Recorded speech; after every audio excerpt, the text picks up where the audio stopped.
চুমুকে। শুভ দর্শক, আজ আমাদের মাঝে উপস্থিত রয়েছেন প্রযুক্তিবিদ, বিজ্ঞান বিষয়ক লেখক আর কলামিস্ট মোহাম্মদ শামীমুজ্জামান। শুভ সকাল, কেমন আছেন? ভালো আছি, আপনাকে ধন্যবাদ।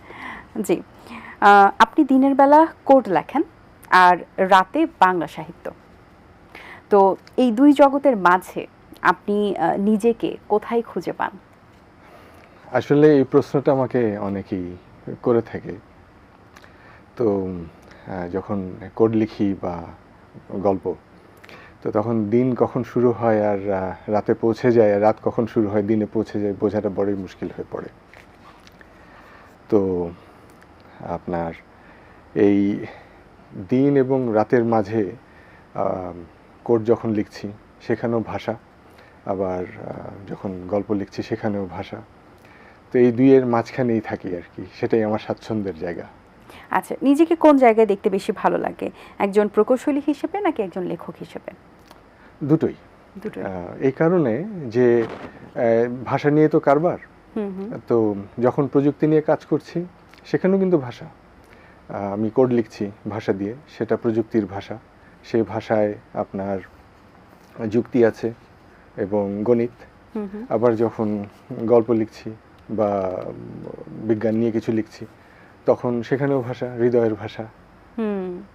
আচ্ছা, আপনার একটি বই এসেছে যেটির নাম হচ্ছে মেরাকি। মেরাকি শব্দের অর্থ যেটা আমরা জানি, সবটুকু ঢেলে কিছু গড়া।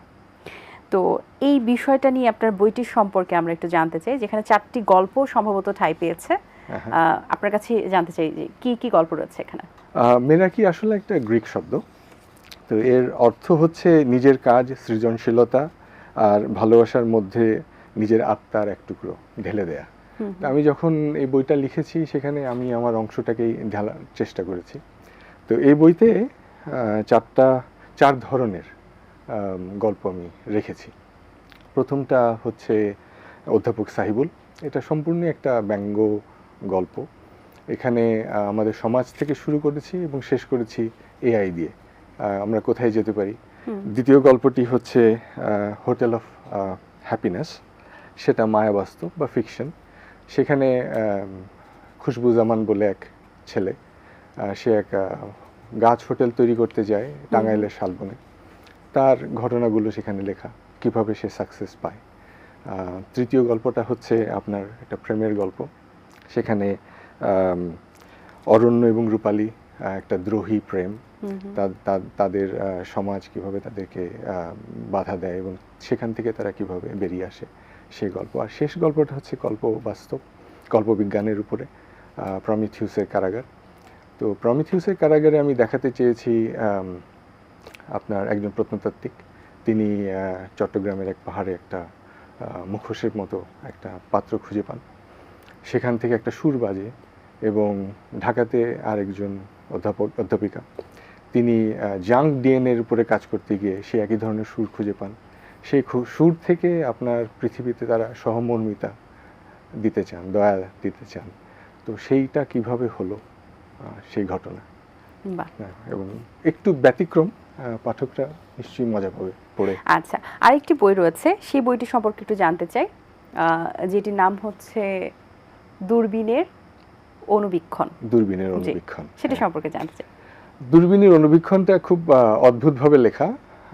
আমি একটা প্রজেক্টের সাথে সম্পৃক্ত দীর্ঘদিন ধরে।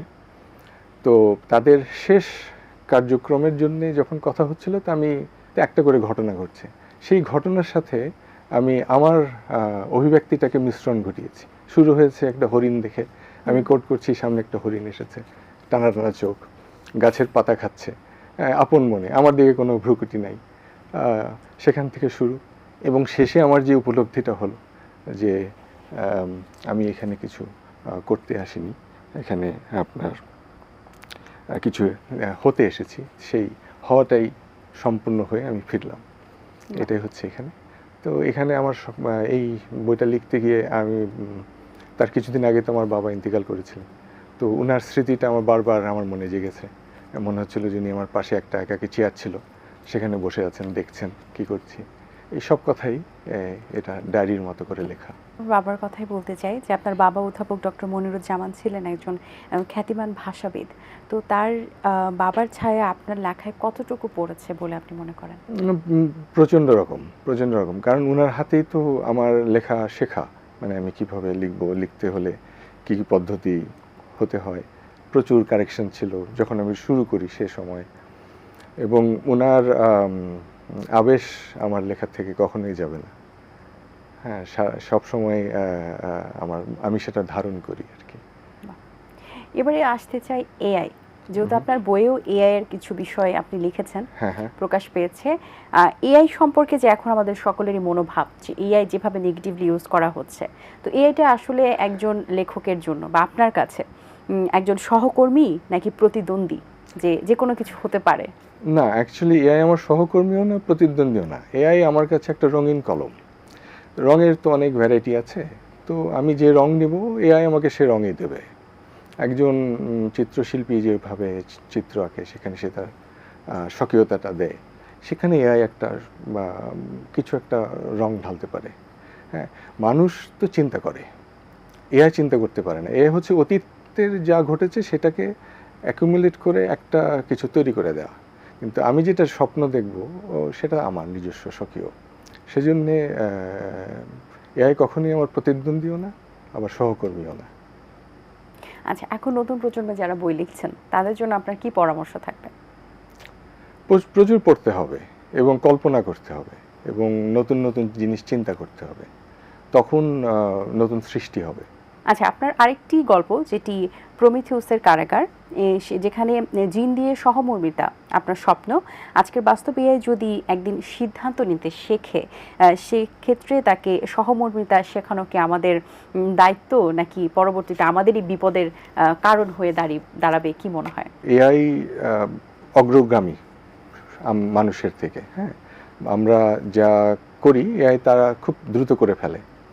তো সেখানে এআইকে আমাদের দায়িত্ব হচ্ছে এআইকে সহমর্মিতাটা শেখানো, আমাদের অভিব্যক্তিগুলোকে তার কাছে পৌঁছে দেওয়া। সেটা যদি না হয় তো বিপদ ডেকে চলে আসবে। এই ক্ষেত্রে তরুণদের কি আসলে এআইকে ভয় পাওয়া উচিত, নাকি সেটাকে ইউটিলাইজ করে বন্ধু বানিয়ে সুন্দরভাবে কাজ করা উচিত? এআইকে কাজে লাগানো উচিত, কিন্তু গুরু বানানো উচিত না। এটা কিন্তু একটা বড় ঘটনা ঘটছে যে সবাই মনে করছে যে আমরা এআই শিখছি এবং একে গুরু হিসেবে চিন্তা করা শুরু করেছি। এই জায়গা থেকে বেরিয়ে আসতে হবে। আমি এরকম চিন্তা করি যে আমাদের দেশের যেই তরুণরা আছে, ধরেন অক্সফোর্ড ইন্টারনেট ইনস্টিটিউটের যে এখনকার প্রতিবেদন, তাতে দেখা যায় ফ্রিল্যান্সিংয়ে বাংলাদেশ 5 নম্বরের ভিতরে আছে। আবার পায়োনিয়ার যেটা পেমেন্ট গেটওয়ে, সেখানে দেখা যাচ্ছে ফ্রিল্যান্সিংয়ে বাংলাদেশের অবস্থান 10-এর ভিতরে। বিশাল একটা তরুণ গোষ্ঠী যারা এআই নিয়ে কাজ করছে এখন, এবং এটা একটা আগ্নেয়গিরির মধ্যে কিন্তু বসে আছে। এবং এটা একটা বিস্ফোরণ ঘটবে। তো যখন এই বিস্ফোরণটা ঘটবে, তার জন্য কিন্তু বাংলাদেশ এখনো প্রস্তুত না। হ্যাঁ, আমাদের তাদেরকে একটা বিদ্যুৎ দিতে হবে, তাদের যেই পয়সাটা তারা আর্ন করে নিয়ে আসে সেটা খরচ করা তাদেরকে একটা সুবিধা দিতে হবে। আর দেশের মধ্যে কর্মসংস্থান, মানে যত আইটি রিলেটেড কাজ হচ্ছে, এগুলো যদি আমি তাদের কাছে পৌঁছে দিতে পারি, তখন এই আগ্নেয়গিরিটাকে আমরা সামলাতে পারবো। হ্যাঁ, কারণ ছেলেরা কিন্তু এখন হ্যাফাজার্ডলি এক এক দিকে যে এক এক রকম কাজ করছে, কোনো কনস্ট্রাকটিভ বা একটা নির্দিষ্ট সীমানা নেই। এই সীমানাটা থেকে তাদেরকে দিতে হবে, দিলে আমাদের অগ্রগতি অবশ্যই। রাইট। আপনার যে 4 গল্পের চরিত্র রয়েছে, 4টি গল্পে 4টি চরিত্র রয়েছে, তো কখনো যদি বিকেলবেলা 4 কাপে দাওয়াত দিতে পারেন, তাহলে কার সাথে গল্প করতে চাইবেন? অধ্যাপক সাহিবুল, তার সাথে আমার মেলে ভালো। হ্যাঁ, তার সাথে আমার জমে ভালো, এবং মিল কি খুঁজে পান? আমার যা চিন্তা তারও তো সেই একই চিন্তা, তাই না? বাকি 3টা না কেন? না, বাকিগুলো 3টা না ঠিক তা না, বাকি 3টার সাথে আমার সখ্যভাব থাকছে, কিন্তু অন্য কোনো সময়, কিন্তু অন্য কোনো ভাবে। হ্যাঁ, সেই। আচ্ছা, সামনে তো আগামী বছর তো আবার বইমেলার পরিকল্পনা আছে, তো সেটা নিয়ে বইয়ের লেখা কি এখনো শুরু হয়েছে নাকি করবেন? হ্যাঁ, আমি লিখছি, 2টো বই নিয়ে চিন্তা করছি। একটা আমার ভ্রমণ কাহিনী, আমি বহু জায়গায় গিয়েছি, বহু নানান রকম মজার অভিজ্ঞতা আছে। যেমন ধরেন ময়নামতি যাচ্ছি আমার বন্ধুর সাথে, পথের মধ্যে বন্ধুর পছন্দ হয়েছে সে ঝোলওয়ালা মিষ্টি খাবে। একটা অদ্ভুত নাম কিন্তু, তাই না? তো সেইটা কিভাবে খুঁজে পেলাম? কিংবা ধরেন প্লেনে চেপে আসছি, পাশে চাচা ভাতিজা বসেছে, খাবার দেখে চিন্তা করছে যে খাবার আসলো কোথা থেকে। তো চাচা উত্তর দিচ্ছে যে আকাশে রেস্টুরেন্ট আছে, মাথা গুনে দিয়ে যায় পেছনের দরজা দিয়ে। এই এই যে মজার মজার গল্পগুলো, এগুলো নিয়ে একটা ভ্রমণ কাহিনী। আরেকটা হচ্ছে সময় নিয়ে, বিজ্ঞান ভিত্তিক। আচ্ছা। তো সময়টা কি? আমাদের চারিদিকে সময় আছে, কিন্তু আমরা উপলব্ধি করি কিন্তু বুঝি না। হ্যাঁ, তো এখানে আমি দেখাতে চাচ্ছি যে সময় হচ্ছে আসলে মহাবিশ্বের যে ভ্রমণ, সেটাই হলো সময়। বিগ ব্যাং হয়েছে, সেখান থেকে মহাবিশ্ব প্রসারিত হচ্ছে, সেটাকে আমরা সময় দিয়ে গুনি। আমরা জানি না আমরা কোথায় আছি, কিন্তু সেটাই সময়। আচ্ছা, আপনার লেখার জন্য সবচেয়ে কোন সময়টা আপনার জন্য বেস্ট মনে হয়, নাকি যখন মাথায় আসে তখন আপনি লিখে ফেলেন?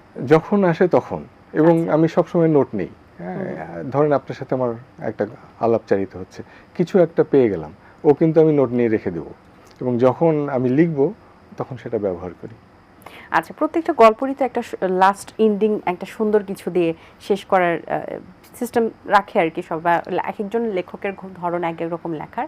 কিন্তু আপনার জায়গায় কি মনে হয় যে কখন একটা জিনিস লিখেছেন, মাঝপথে মনে হয়েছে লিখে ফেলেছেন বা নোট করে রেখেছেন, পরবর্তীতে সেটার লাস্ট ফিনিশিংটা দেওয়ার মতো গল্পটা আপনার মাথায় আসছে না, সেক্ষেত্রে কি করেছেন, বা এরকম ঘটনা আদৌ ঘটেছে কিনা? হ্যাঁ, তখন আসলে আমি একটু স্থির হয়ে যাই, হ্যাঁ, এবং আমি ওটাকে আলাদাভাবে রেখে দিই। এমন অনেক গল্প কি জড়ো হয়ে আছে যে পরবর্তীতে? হ্যাঁ, যেমন ধরেন এই সময়ের গল্প যেটা বলছি, এটা আমি শুরু করেছি আমার বাচ্চাদেরকে বলতে গিয়ে, 2 বছর 2.5 বছর হয়ে যাচ্ছে, হ্যাঁ, সম্পূর্ণ হচ্ছে না, এরকম। অনেক ধরনের বই আপনি লিখেছেন, বেশিরভাগই গল্প কেন্দ্রিক বই। এর ঘরানার বাইরে কি অন্য কোনো ধরনের বই নিয়ে? না, আমি বিজ্ঞান লিখি। বিজ্ঞান লিখেছেন, এবং সেখানে আপনার চরিত্রগুলো ফুটিয়ে তুলেছেন, বিজ্ঞানের মাধ্যমে বিভিন্ন চরিত্রকে ফুটিয়ে তুলে বিজ্ঞানকে প্রকাশ করেছেন। এছাড়া কি অন্য ঘরানার কোনো বই লেখার পরিকল্পনা আছে কিনা, বা একটু অন্য আঙ্গিকে বা সমাজকেন্দ্রিক বা প্র্যাকটিক্যাল কিছু? এই মুহূর্তে নেই। এই মুহূর্তে নেই। আচ্ছা, ওকে। এবার একটু আপনার শিক্ষা জীবন সম্পর্কে জানতে চাই। ছোটবেলায় কোথায় কেটেছে? চট্টগ্রাম বিশ্ববিদ্যালয়। পরবর্তীতে? আমি চট্টগ্রাম যেহেতু আব্বা ওখানেই ছিলেন, তো জন্মের পরপরই ওখানে।